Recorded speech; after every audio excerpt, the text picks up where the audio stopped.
Hey guys, in this top 100 habits video, we are going to talk about one of my good habits, I should say maybe the best habit from the nutrition category, and that is to eat mostly homemade food, or mainly eat homemade food, or eat from a restaurant that makes this type of food that is homemade, where you know they use good ingredients, okay? And as usual, in these habits videos, we're going to go through the same format of what's the habit, why it's a good habit, in my opinion, when to do the habit, or when I do the habit, and also how I do the habit, okay? So let's get started. So why is it such a good idea to eat mainly homemade food, or food that is made from a healthy restaurant? And the answer is pretty simple. Actually, one of the biggest scientific studies about nutrition, there was actually a TED talk about it, that followed people's eating habits, found that the primary reason for people being unhealthy and out of shape is they're eating most of their food from very processed sources, such as, for example, eating all their food from 7-Eleven, or eating food that is packaged in a finished package so you don't have to cook it. The reason why it's generally not healthy is there's many reasons, okay, but there's a lot of chemicals in there, and it's also made from cheap materials and cheap ingredients, because these big huge companies that make this stuff, they do everything they can to make sure they make the most profit possible. You know, that's their job, and how they do that is by using the cheapest ingredients possible, and thereby you cannot expect the quality and the health benefits to be good. In fact, they are quite bad in most cases. Okay, so that's a pretty simple why. But there's also another big, really good reason why to eat homemade food or food from a healthy restaurant, okay? And that is, it's the only way that you can know the amount of ingredients that goes into the food, because most foods that are cooked from, let's call it an average restaurant, or finished, like ready-made food packages, they use too much oil and fat and sugar, which is like many times more than what the body can handle or need, and thereby you're just eating basically the wrong amounts of what the body needs all the time, over and over again, and that means you're eating too much of what is not good for the body, or maybe only acceptable in the body in small amounts, and then you're eating too little of the healthy stuff, like vitamins and minerals and fiber, like everything that's in plants and vegetables especially.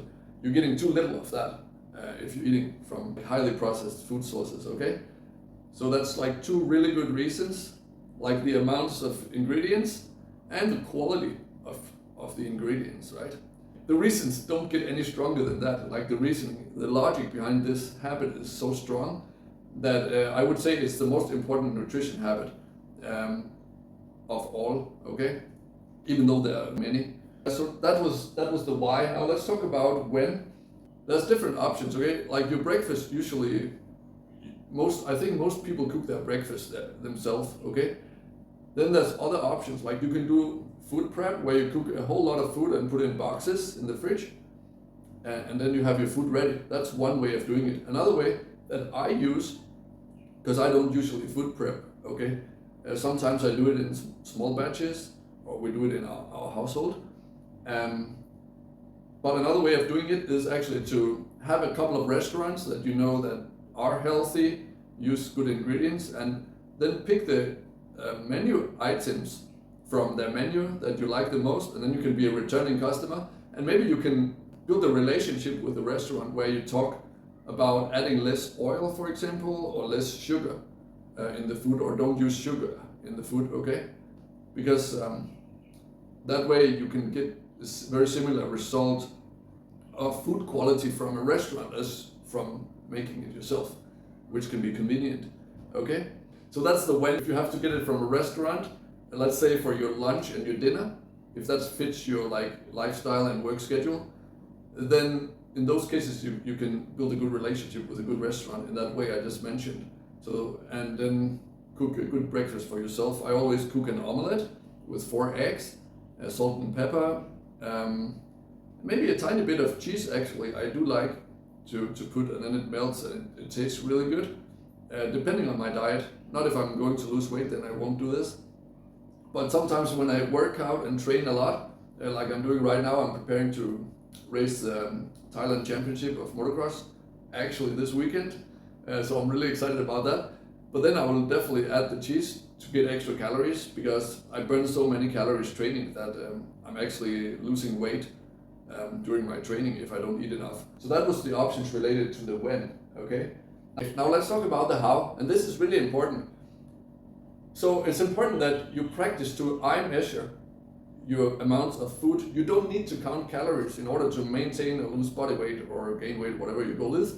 You can use eye measurements. You just need to know that each meal should only have a little amount of fat, such as a tablespoon of fat or oil. That's like 10 or 15 grams, for example. So that was the fats, okay? Then you have your carbs and your proteins, and you have your vegetables, okay? So with the carbs, I usually say you should just practice to use something like a handful of carbs, okay? And all restaurants, they do this wrong. They give you too much rice or pasta or bread or whatever. They give you usually 2 or 3 or 4 times more than you actually need, okay? That's why people get obese, by the way. And plus the oil and the fats, that's also important. And then we have 2 more things to talk about, and that's protein and vegetables. So try to have some sort of vegetables or fruit in every meal. It's important for many reasons. Vegetables are your main source of micronutrients, and it's really important for gut health. And it has fiber. It's just good for your stomach and your digestion, as well as micronutrients and vitamins and minerals. Eat vegetables and fruit for every meal. That's a good rule. Now the last one is protein. So also make sure that each meal has a reasonable amount of protein in it, and that should be a complete protein with all the 8 essential amino acids. So if you're a vegan, as you probably know, this is a difficult task to solve. But in that case, you need to know that rice and pea protein, or any sort of beans, mixed together create a decently complete protein, similar to that of animal protein, such as eggs or milk or meat, which is by default a complete protein. So that was about the how of eating homemade food and how to eye measure food without calories. So make sure you get not too many carbs, but always some carbs, in my opinion. And then always vegetables or fruit, and good sources of protein, and just a little bit of fat. Don't cut out any of these, and also definitely don't cut out fat from your diet. It's really important because it plays many important roles in the body. Each cell in your body has a membrane, like a wall of fat molecules. So you can't build cells in your body if you don't get fat, right? The same thing goes for a lot of the other macronutrients, okay? Just so you know, and also fat plays an important role in vitamin absorption. So you can't absorb all vitamins if you don't have fat in a meal, okay? Just so you know that, okay? Also fat plays an important role in hormones. You cannot have a healthy hormone profile if you don't get fat or cholesterol, surprisingly, right? Actually, important hormone, testosterone, the molecule of testosterone has a very similar structure as cholesterol molecules, okay? It's just like a small tweak, a small difference in the molecule structure make it testosterone. So it's actually a building block. Something that many people don't know. And so I wanted to mention that. Sorry if this video was a bit longer than usual. If you want to see more top 100 habits videos, or if you like this video, give it a like and then subscribe. In any case, thank you for watching and see you on the next one. If you want to learn more tools and techniques and habits that can improve your life quality and performance and well-being overall, subscribe to my YouTube channel. And if you like tropical island holidays, visit fitcamp5.com for my 2-time TripAdvisor award-winning training camp, where we train fitness and action sports together while learning to live a healthy lifestyle and, maybe most importantly, have fun at the same time.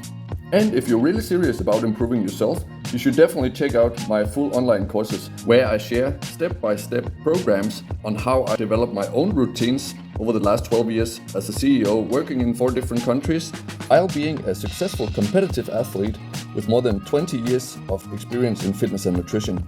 Check the link in the description for that. And in any case, thank you so much for watching. Have a great day, be awesome, believe in yourself, and see you on the next one.